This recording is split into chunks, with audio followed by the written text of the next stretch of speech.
মানুষের জীবনে ইঁদুরের অবদান কম নয়। সভ্যতার ইতিহাসে মানুষ যেখানে ধান বুনেছে, ইঁদুর সেখানে গর্ত করেছে। মানুষ সংসদ বানিয়েছে, ইঁদুর ফাইল কেটেছে। আর বিজ্ঞান যখন মহাকাশে রকেট পাঠাতে ব্যস্ত, তখন ইঁদুর নিরিবিলি বসে নিজের শরীরে এমন সব ভাইরাস পুষে রেখেছে যেগুলো মাঝে মাঝে মানুষের ঘুম হারাম করে দেয়।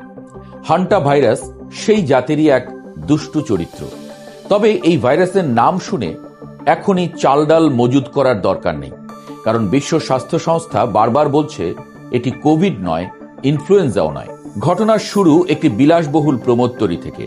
নাম এমভি হন্ডিয়াস। নাম শুনলে মনে হয় যেন কোনো ডাচ কবি আফ্রিকার সমুদ্র ঘুরতে বেরিয়েছেন। সেই জাহাজ আর্জেন্টিনা থেকে প্রায় 1 মাস আগে যাত্রা শুরু করেছিল। নানা দেশের যাত্রী, সমুদ্রের বাতাস, বিলাসবহুল কেবিন, রোমাঞ্চকর ভ্রমণ, সব মিলিয়ে একেবারে সিনেমার গল্প। কিন্তু সিনেমার মতোই মাঝপথে হাজির হল অদৃশ্য খলনায়ক। হান্টা ভাইরাসের সংক্রমণে এখন পর্যন্ত 3 জন যাত্রীর মৃত্যু হয়েছে। আরও কয়েকজনকে জাহাজ থেকে সরিয়ে হাসপাতালে নিতে হয়েছে। তারপরই বিশ্বজুড়ে স্বাস্থ্য কর্তৃপক্ষের ঘুম উধাও, কারণ এই যাত্রীরা পরে আবার বিভিন্ন দেশে ছড়িয়ে পড়েছেন। কেউ গেছেন যুক্তরাজ্যে, কেউ দক্ষিণ আফ্রিকায়, নেদারল্যান্ডসে, আমেরিকায়, সুইজারল্যান্ডে। মানে ভাইরাসও যেন এখন আন্তর্জাতিক পর্যটনের স্বাদ পাচ্ছে, যেখানে আপনি আমি পাচ্ছি না। বিশ্ব স্বাস্থ্য সংস্থা বলছে মোট 8 জন আক্রান্ত হয়েছেন বলে ধারণা করা হচ্ছিল। এর মধ্যে 6 জনের সংক্রমণ পরীক্ষাগারে নিশ্চিত হয়েছে। আর এই 6 জনের মধ্যে 3 জন মারা গেছেন। অর্থাৎ বাকি 2 জনকে যোগ করলে মৃত্যুহার প্রায় 38%। এই সংখ্যা শুনলে বুক ধড়ফড় করতেই পারে, কারণ কোভিডের মৃত্যুহার এর ধারে কাছেও ছিল না। কিন্তু এখানেই আছে আসল ব্যাপার। সব ভাইরাসের মৃত্যুহার দিয়ে ভয় মাপা যায় না। বাঘও মানুষ মারে, কিন্তু মশা পৃথিবীতে বেশি মানুষ মারে, কারণ বাঘের সঙ্গে প্রতিদিন দেখা হয় না, মশার সঙ্গে হয়। হান্টা ভাইরাসের ক্ষেত্রেও তাই। এটি ভয়ঙ্কর হতে পারে, কিন্তু সহজে ছড়ায় না। বিশ্ব স্বাস্থ্য সংস্থার রোগতত্ত্ববিদ মারিয়া ভ্যান কারকোভ তাই বেশ জোর দিয়েই বলেছেন এটি কোভিড নয়। কথাটা শুনে মনে হতে পারে যেন একজন শিক্ষক পরীক্ষার হলে দাঁড়িয়ে বলছেন, চিন্তা করো না, প্রশ্নপত্র আগেরবারের মতো কঠিন না। হান্টা ভাইরাস সাধারণত ইঁদুর জাতীয় প্রাণী থেকে ছড়ায়। ইঁদুরের প্রস্রাব, মল কিংবা লালার কণা বাতাসে মিশে গেলে মানুষ শ্বাসের সঙ্গে সেই ভাইরাস শরীরে টেনে নিতে পারে। পৃথিবীতে বহু বছর ধরেই এই ভাইরাস আছে, নতুন কোনো অতিথি নয়। তবে এমভি হন্ডিয়াসের ঘটনায় যে ধরনের ভাইরাস পাওয়া গেছে সেটি আন্দেজ ধরন। আর এটাই বিজ্ঞানীদের কপালে ভাঁজ ফেলেছে, কারণ হান্টা ভাইরাসের এই আন্দেজ ধরন মানুষ থেকে মানুষে ছড়াতে পারে, যদিও খুব সীমিতভাবে। বিশেষজ্ঞরা বলছেন খুব ঘনিষ্ঠ ও দীর্ঘ সময়ের সংস্পর্শ ছাড়া এই ভাইরাস সাধারণত ছড়ায় না। অর্থাৎ আপনি রাস্তায় কারো পাশ দিয়ে হাঁটলেন, দোকানে গিয়ে চা কফি খেলেন, অফিসে সহকর্মীর সঙ্গে গল্প করলেন, এভাবে সংক্রমণ হওয়ার সম্ভাবনা প্রায় নেই। যুক্তরাজ্যের স্বাস্থ্য নিরাপত্তা সংস্থা স্পষ্ট করেই বলেছে সাধারণ সামাজিক মেলামেশার মাধ্যমে এই ভাইরাস ছড়ায় না।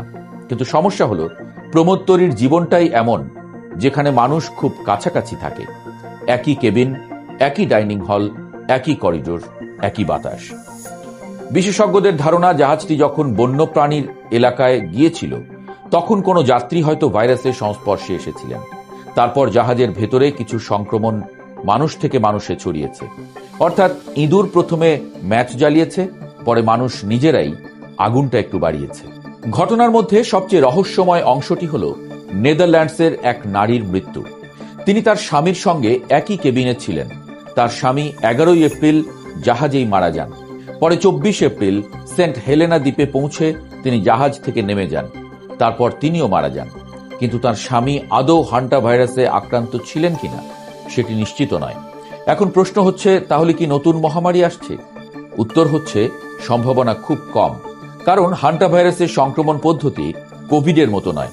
কোভিড ছিল এক এমন অতিথি যে দরজায় কড়া নাড়ার ভদ্রতা করেনি।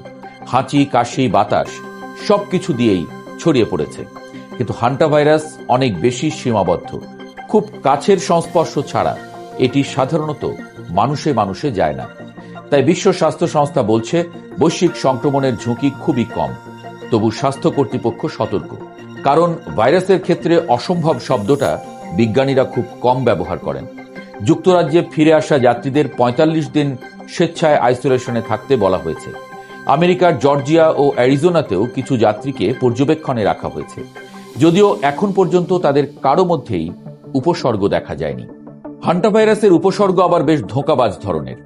শুরুতে সাধারণ ফ্লুর মতো লাগে, জ্বর, শরীর ব্যথা, ক্লান্তি।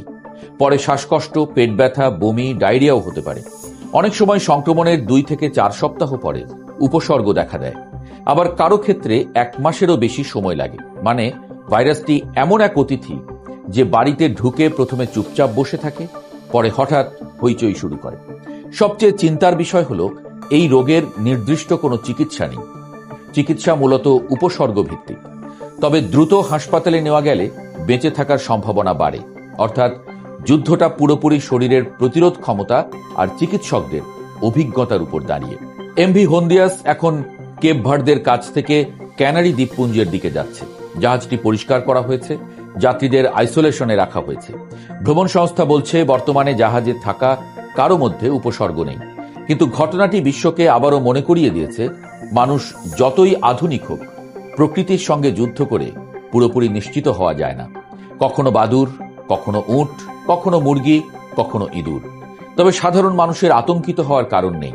হান্টা ভাইরাস বিপজ্জনক, কিন্তু তা মানেই বিশ্ব ধ্বংসের কাউন্টডাউন শুরু হয়ে গেছে এমন নয়। পৃথিবীতে এমন অনেক ভাইরাস আছে যেগুলোর মৃত্যুহার ভয়ঙ্কর, কিন্তু ছড়ানোর ক্ষমতা সীমিত। হান্টা ভাইরাস আপাতত সেই দলেই আছে। তাই আপাতত মাস্ক পরে বাজারে গিয়ে আলু কিনতে হবে না, কিংবা প্রতিবেশীর হাঁচি শুনে তাকে মহাকাশযানে পাঠানোর দরকারও নেই। তবে বিজ্ঞানীরা নজর রাখছেন, স্বাস্থ্য কর্তৃপক্ষ সতর্ক আছে, আর ইঁদুরেরা সম্ভবত নিজেদের গর্তে বসে মানুষের এই নতুন আতঙ্ক দেখে মুচকি হাসছে।